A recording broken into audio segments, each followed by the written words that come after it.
চট্টগ্রামে ইসলামী ব্যাংকের লকার থেকে স্বর্ণালংকার গায়েবের ঘটনায় ব্যাংকের 4 কর্মকর্তার বিরুদ্ধে থানায় অভিযোগ দায়ের করলেন ভুক্তভোগী। সোমবার রাতে চকবাজার থানায় ভুক্তভোগী রোকেয়া আক্তার বাদী হয়ে অভিযোগ দায়ের করেন। অভিযুক্তরা হলেন ইসলামী ব্যাংকের ব্যবস্থাপনা পরিচালক মোহাম্মদ মনিরুল মাওলা, কোম্পানির সেক্রেটারি JQM হাবিবুল্লাহ, চকবাজার ব্রাঞ্চের ব্যবস্থাপক ও senior vice president SM Shafiqul Mawla Chowdhury ও লকারের দায়িত্বপ্রাপ্ত কর্মকর্তা মোহাম্মদ ইউনুস।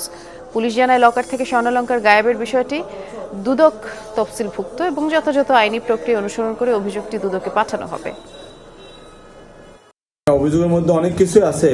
উল্লেখযোগ্য হচ্ছে যে ব্যাংকের কর্মকর্তা কর্তৃক আত্মসাৎ, অন্যান্য বিষয়ের সাথে এটা বিষয়টা উল্লেখ আছে।